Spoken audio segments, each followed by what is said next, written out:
case you were wondering, that the world, if your world is Kenya and if Kenya is your world, that bodies of Kenyans and others were exhumed from the ground. Yes. That people had been buried in numbers, and this was at the Shakahola ranch. And we saw that now this year, the Binzaro cult is another one where people's bodies were still being exhumed. And these cases are in court, but as we report on them, it's interesting to know that they still continue. Yeah. Now, a witness in the ongoing murder trial of controversial preacher Paul Mackenzie has disclosed that self-styled priestess Charlene Temba Anido was his immediate neighbor in the Shakahola forest, placing her at the heart of 2 cult activities. So they were testifying, of course, before a Mombasa court. The witness said Miss Anido, who is believed to be the mastermind of the Kwabinzaro cult deaths, lived next to the family in a settlement eerily christened Judea. She said, I know her. She was our neighbor in Shakahola, although I do not know where she is now. She was telling Mr. Robert Keithy.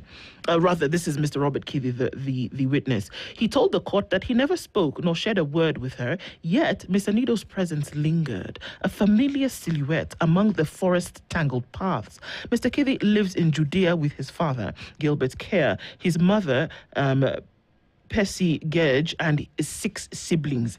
Evidence presented to court shows that Mackenzie had divided the expansive forest into biblical villages. It gets a little bit crazier. Yeah. Hang on. Named after sacred sites such as Bethlehem, Nazareth, and Judah. They were mapped out just as places to live, not just as places to live, but as symbolic sanctuaries meant to reprogram the minds of more than 700 followers who came seeking salvation. So now you come seeking salvation, and what better way to tell you where you live than in Bethlehem? Judea. I mean, for goodness sake.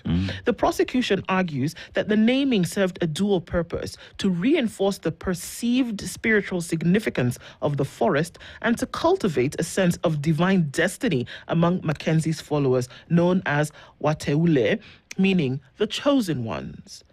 To the indoctrinated faithful, Shakahola was not just an ordinary Kenyan forest, but a sacred realm where they awaited the imminent rapture, which Mackenzie and his followers referred to as Kunya Kuliwa. The 8 settlements were Galilee, Judea, Bethlehem, Jerusalem, Emmaus, Sidonia, Tiru, and Sikare. Every follower was allocated land and settled in one of these villages on arrival. So when you come, we give you a village inside one of these holy sites. Shakahola, who did it belong to? This is the question. Yeah. It gets a little bit crazier. Each village was managed by a close cabinet of trusted Mackenzie loyalists, including Smart Derry Mwakalama and Evans Columbus Syria. Mackenzie himself lived in Judea, okay?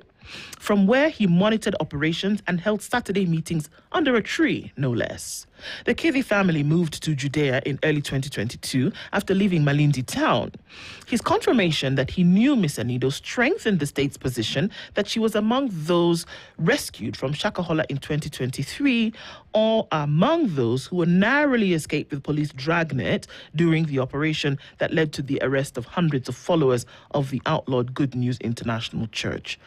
So there was some crazy stuff going on here.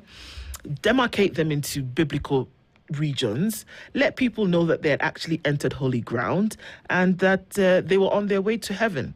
The case continues, but I don't think we've been able to appreciate really the extent and depth to this operation and in terms of what was happening to people. Many have said that they did this, out of their own volition. They agreed to do it. Nobody forced them. But guess what? People are dead. Almost 700 bodies found. Kwabinzaro, a little bit more than some more that added to that number. But that people died. And that people, you would be surprised, even with this going on, are waiting for their leaders to come back so that they continue their sojourn to heaven. Ndu, when we talk about what happened in Shakahola, we look at Mackenzie and call him out for what he did. But we cannot do that and not ask where the administration was. This morning we've just gone deep on provincial administration that still does exist, right? We've talked about the chiefs who are there, and their sub-chiefs. And these are the local people who understand, who know each and every single person and what is happening in these areas. So as we call out those who are in charge of the deaths, that we've seen in Kwabinzaro and Shakahola, we equally must see those with the responsibility of ensuring security, intelligence officers, police officers, who are responsible of security of each and every single individual, to equally be brought forward and be taken to court to explain where they were and why there were lapses. Because Shakahola, we're talking about around 700 people who died during a fasting period, right? Yes. Question is... Well, at least 700 people whose bodies were exhumed. I think the number was 637, yes. Right? So let's look at 600 people. How long were they in that forest for 600 people to have died? Well, look, when did we find, well, not we, but when did the country note that there were bodies in Shakahola? This was 2023. 2023 is when they first found this out. Some of these guys are talking about how they've been living there since 2021. I've been living in Judea for 2 years before somebody found out. You want to tell me government machinery, intelligence that we have, intelligence that in Kenya would know what is being planned in Somalia, would not know what is happening in Shakahola in Kilifi County? Yeah, but these are some of the questions that are being asked, that how does something this major happen and nobody knows? If entire families shifted. This one was living with his 6 siblings and his father in Judea or Judah or wherever it is that he was, Bethlehem, Galilee. The first thing is mirth. You want to laugh, but it's very serious in terms of how minds were indoctrinated to the point whereby they went. And we've talked about this before, but we'll keep talking about it so that we can understand that this thing is real. That people, grown men and women, at who you assume would then be able to think separately of, that they were able to be told this thing, and you can move from where you live and work to go and live in the forest because it's been called holy ground. The mind is extremely impressionable, whether you're talking to a child or whether you're talking to an adult. Because also the desperation that meets people can only then be dealt with by this indoctrination that we're talking about. Karl Marx, when he said that religion is the opium of the people, and he went on to say a number of other things, he must have been on something. He was onto something. Because there's something that tells you that, well, maybe I can be getting to a better place. Maybe I can live in a state of peace, nirvana, whatever it is. But that is the thing that keeps you on this drug, that you are not aware of your realities. And when somebody tells you starve, you say starve. Somebody tells you starve next week, starve your children, we say, okay, why not? Let's do it. What are the back end stories here? Why are people so desperate to the point whereby you can look at your 6 children and starve your children to death? And Jacinda, as we talk about that, then brings the conversation on, as a country, just how good is our mental health? Because we've done studies, we have reports on where we as a country, mental health has been considered as being a ticking time bomb in the country, So when you speak of professionals, people who are working in well-paying jobs in the country, leaving those jobs to go deep in the forest because they have the belief that this is where my problems will be sorted out, brings the question, as we have these reports on mental health of the country, and there is means or mechanisms on how we are going to address that. Are we doing that? Are we following up on where Kenyans are?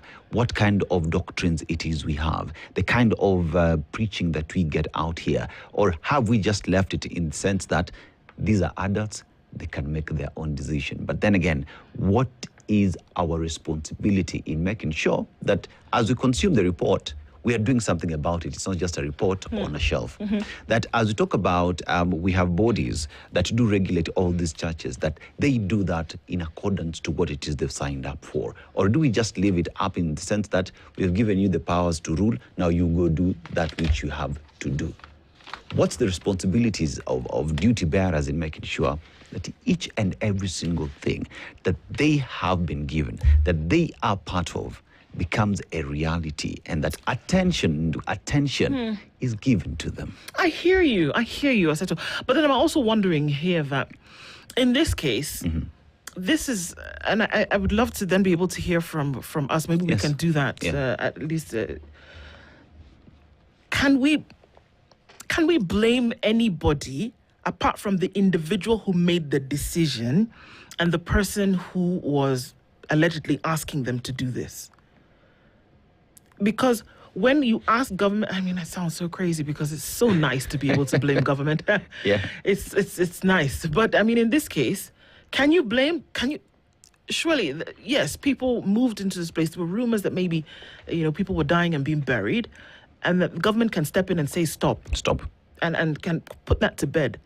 But can you put to bed the mindset which somebody can come? Look, the government stepped in. There was a Senate committee. They went down to Kilifi. They saw this thing happening. Bodies were being exhumed. Johansen Oduor was sleeping in agents the whole day and night to make sure they could find out who these people were. The next year, and this was public. This was public knowledge. Everybody knew what was happening with Shakahola. The next year, Kwabinzaro, not 2 years later, Kwabinzaro happens. This was this year. So what explanation do you want to give? We say that, okay, yes, government should have stepped in. They should have shut this thing down. But this thing had already permeated the minds of people. That 2 years later, even when we were all shocked, we're like, what? People said all sorts of things. Oh, it's, what did they say? Organ trafficking. That's in this, and this one big thing is what's happening. And then it's so terrible. People are looking for their loved ones. We can't find them. Then we cry. Children are being starved to death because they want to go to heaven. So you would imagine that it is so terrible. It's such a grotesque thing. Nobody would ever be to do that again. 2025, Kwabinzaro. Here we are again. So can we say government has a role to play? Or is it just people? People, what happens to you to the point whereby you say, okay, yeah. Here's my 5-year-old boy here. Somebody says we can go to heaven. So I starve my child. What? You're right. What mental space are you in? Are people in for you to then be able to say, okay, fine. How about we starve this child then? For God's sake. What are we doing? People have been, and another thing, sorry, it runs the same thread that here we are and people have been scammed of money. Then somebody comes and says, come and put your eye in this machine, and people are lining up. People come and, in fact, can I put 2? Can I put 2 eyes? Then give me 7,000 bob. What is that thing that even when you've seen it go wrong, you still say, let me come and do it again? In this case, I say we have a problem here. I can't blame government. You see, the reason why I'm roping in government in this, right? It's because we have Kenyans, right, who are here.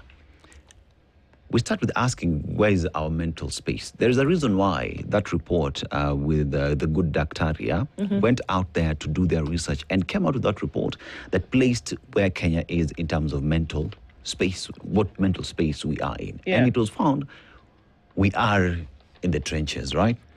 But here's a question where, as we talk about Kenyans who are messed up and the decisions that they do make, then what is the role of government in taking care of these Kenyans? Right? Because remember, it is the very same government that has been put in place by these very Kenyans with their messed up mental health, right? And the government promised to protect these Kenyans, give them their constitutional right to life, and protect them in all these spaces. So if we have an individual who understands to play with the psyche, to convince this individual to do that which that will hurt them and harm them, then the government ought to step in and stop that and ensure that this does not happen. Fact that Shakahola happened and Kwabinzaro happens just a few kilometers later, a few kilometers away, when asked the question, this ought to have been a place where it's being manned and protected by the government, because remember, Shakahola is still a crime scene. It is. Where is the government in making sure that another Shakahola too does not happen? It has happened. Kwabinzaro has already happened. It has happened, because someone slept on the job. So whilst we will blame Kenyans, and rightfully so, for making these tough decisions, they take the blame because you can't divorce them from that. But then again, we must equally ask the government, what did you do to protect this Kenyan? What have you done to stop this from reoccurring? Because if we just say, let's blame them, Shakahola 3 will come.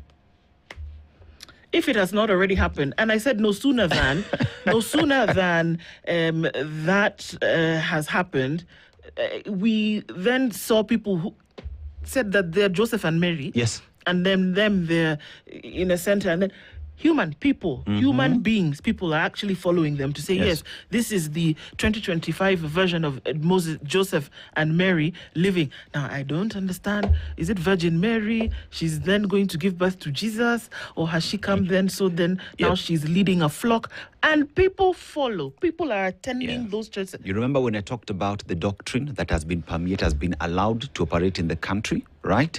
What are we doing with that? Are we checking people who are here practicing and not following these doctrines? And if they are not really registered to any doctrines, then how then do we all move in to ensure that everyone plays by the rule?